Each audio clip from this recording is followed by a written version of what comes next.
Hello everyone, this is Stephanie with Hightower Stitching.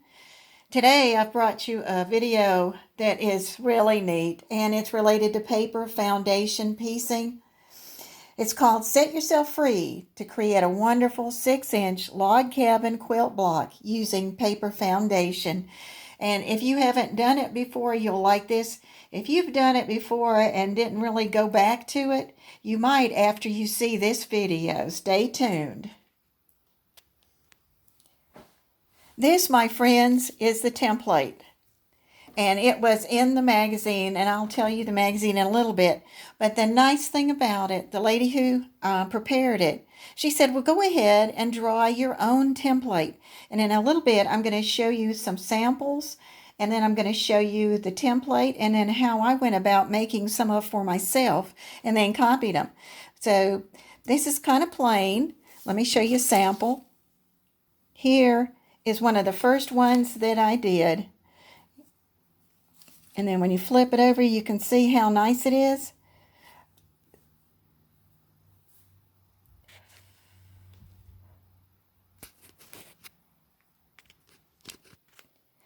And this video is going to cover parts 1 through 3.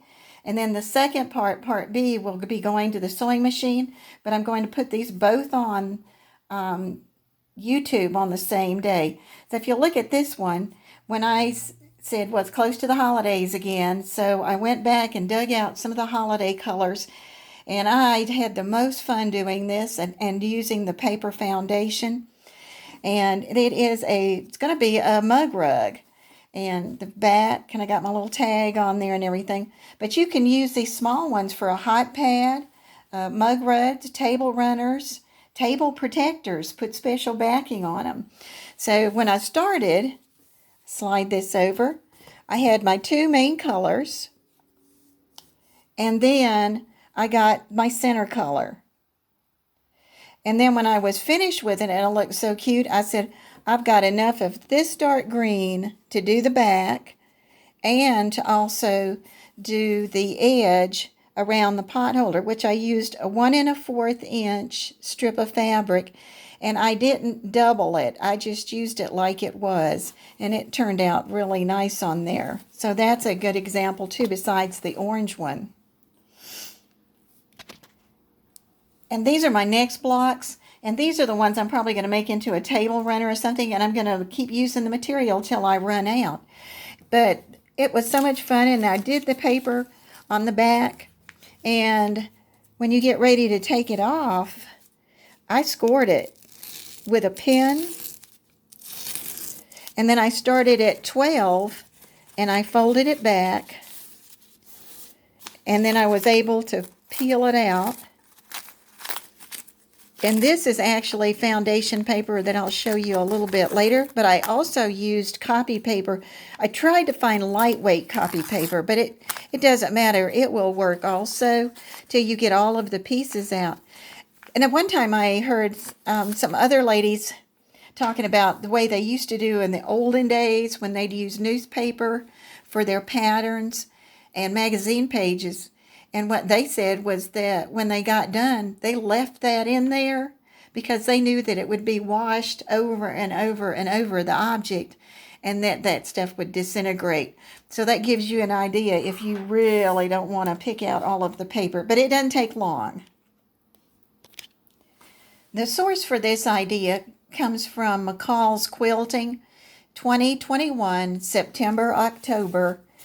2 little pages in the middle of the book that start on page 34. And here is one of the templates that I drew. Now there is a template in that book that you can use, but let's say that you don't want to buy a book, and she said just make your own. And so when you start, first one you want to do is your center block, and it's going to be 1 1/2 inch square. So make your 1 1/2 inch square. Then you're going to go to number 1, and it is 3/4 of an inch wide. So what I did was like 2 little legs and made those go up and then connected them. Then you're ready to go on to number 2. Make your 3/4 inch here, your 3/4 inch here, and then connect them and keep going clockwise as you go around, and you get all 12 pieces on there. So here's how we started again with the 1.5 in the middle, and I've done my legs. I'm going to connect those. Then I'm going to move over here because I want to do number 2, and I'm going to go out 3/4 of an inch, and I'm just going to draw it going back. For a while I started putting a dot, and I said, well, that's crazy because I still got to come back and make a line on it. And then you come back and then you connect those 2 pieces. And of course, like everything, the more careful you are in, oops, there it went. It's hard to do it this way.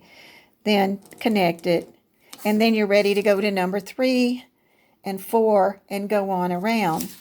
Now on this one, I've got those circled and colored because this is going to be the dark components of my block, and these are going to be the light part on this side.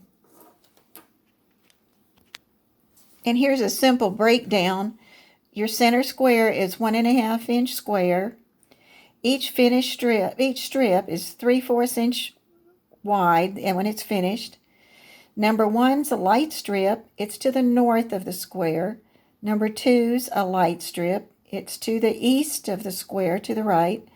And number 3 starts the dark, and you have a dark strip to the south of the square, and you have 2 lights, then 2 darks, back to 2 lights, and down to 2 darks.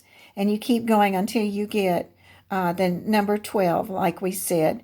And then the other thing that I did that made it easier for me was, here was my front, which is going to be, I'm going to sew on this part, and this was the back, and I numbered the strips that were the dark. I just looked through there and then marked those.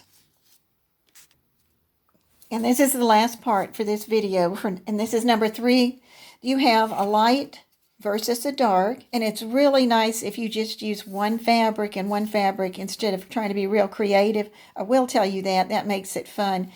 And if you have 2 that are similar, you have to decide which one's the light and which one's the dark. Well, I made this the light, and that was the dark.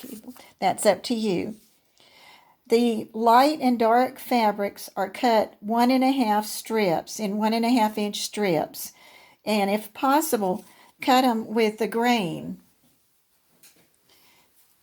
And if you remember, we've looked at this before. And which way does the grain run?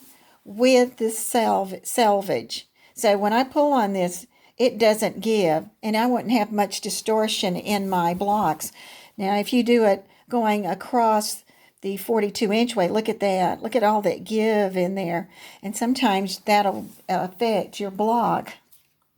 So if you're going to cut a strip and just sew it as a strip, and I'll show you that when I do mine, the light fabric for a block takes a minimum of a 20-inch strip. That's 1.5 inches wide. The dark block, you need a minimum of 26 inches for your strip. So allow yourself a little bit over that, but it won't take a whole lot, and you'll be ready to start. This is Stephanie at Hightower Stitching. That was part A of this great little log cabin project, and I will be back with part B in a little while. Thank you.